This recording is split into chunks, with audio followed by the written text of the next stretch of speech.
네, 오늘 오전 한국 시간으로요. 전 세계에 이목이 쏠렸습니다. 해리스 트럼프 후보의 TV 토론. 그 이후에 박빙인 이 대선 판세가 어떤 영향이 있을지 전문가와 함께 짚어보도록 하겠습니다. 봉영식 연세대 통일연구원 전문연구위원 스튜디오에 모셨습니다. 어서 오십시오. 안녕하십니까. 자, 오늘 토론 어떻게 보셨습니까? 전체적으로? 민주당 대선 후보 카말라 해리스 부통령의 압승이었다 이렇게 볼 수 있죠. 예. 6월 27일에 당시 민주당 대선 후보 조 바이든 현직 대통령과 공화당 대선 후보 도널드 트럼프 후보는 민주당 측에서 재앙이라고 부를 만큼 바이든 후보의 참패였죠. 후보직까지 사퇴하게 됐지 않습니까? 네.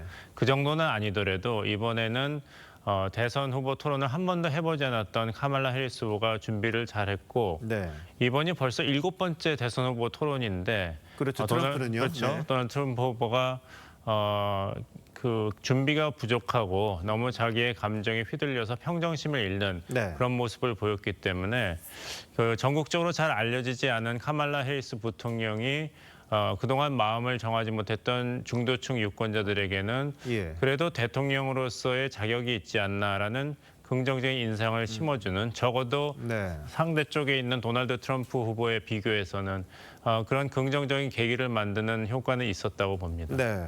자, 근데 해리스 후보 먼저 악수청하고 뭐 다양한 포즈, 뭐 표정 이런 거 보여줬습니다. 반면에 트럼프 후보는 좀 딱딱한 느낌이 좀 있었어요. 예. 근데 너무 자신감이 있어서 그런지 모르겠는데 이런 것들 다 이 해리스의 전략입니까? 그럼요.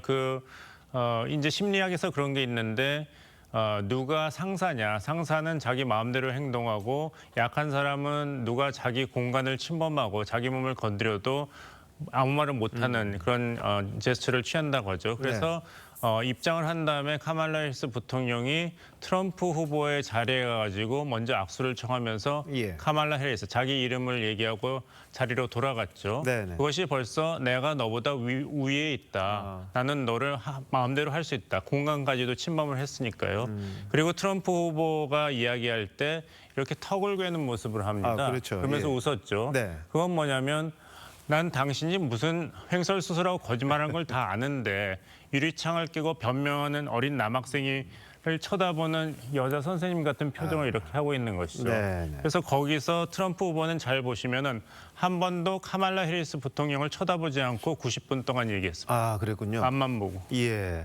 자, 그런데 트럼프 후보가 이런 이야기를 했어요. 불법 이민자들이 개나 고양이까지 잡아먹는다. 그랬더니 그 사회자들이 바로바로 팩트 체크를 하더라고요. 그게 사실이 아니라고 이야기했는데 어떻게 받아들였을까요, 시청자들은? 시청자들 입장에서는 특히 공화당의 그 트럼프 후보 지지층이 아닌 사람들은 이게 도대체 무슨 얘기냐 했을 겁니다. 왜냐하면 트럼프 유세라든지 그 정치 선전을 계속 보아온 사람들은 이게 무슨 얘기인지 알겠지만 네. 루머를 하더라도 중도층이라든지 민주당 지지층에서는 전혀 모르는 얘기였거든요. 그래서 ABC 그 방송 사회자가 네. 팩트체크를 하면서 이거는 증명된 것이 아니다라고 얘기를 했는데 그래서 나중에 트럼프 후보는 사회자 2명도 민주당 편이었기 때문에 예. 3대1로 싸워서 힘들었다 이런 얘기를 했지 그렇죠. 않습니까? 네네. 근데 이렇게 중간에 있는 유권자층에서는 아니 대통령을 4년 동안 역임을 했고 이번에 대통령 후보로 나온 사람이 이런 황당한 얘기를 하는가. 그리고 더 중요한 것은 사실 불법 이민 문제와 국경 안보 실패는 바이든 행정부 그리고 부통령으로 3년만 있었던 카말라 해리스 후보의 가장 취약한 이슈 중에 하나입니다. 예. 근데 그것을 공격할 귀중한 시간을 하이티 출신의 불법 이민자들이 오하이오주는 스프링필드에서 주민들의 개, 고양이를 잡아먹는다. 이런 황당한 얘기를 함으로써 오히려 본인이 네. 변명을 하고 이런 논란의 중심이 되는 그 함정에 몰리는 실수를 범했습니다. 그렇군요. 이제 선거가 이제 50여일밖에 남지 않았습니다. 이번 토론이 최대 변수가 될 거라고 그랬고요. 실제로 테일러 스위프트, 미국 내에서 영향력이 엄청 많은 가수잖아요. 해리스 지지를 선언했어요. 앞으로 이 토론 이후에 이 대선 전망은 어떻게 보십니까? 이제 공격을 했을 때 결국에는 해리스 후보가 당선되면은 실패한 바이든 행정부 2기가 될 것이다. 트럼프가 계속 공격을 했고 특히 최종 발언에서 그걸 강조했습니다. 네. 거기에 대해서 카말라 해리스 부통령은 나는 바이든이 아니라고 했어요.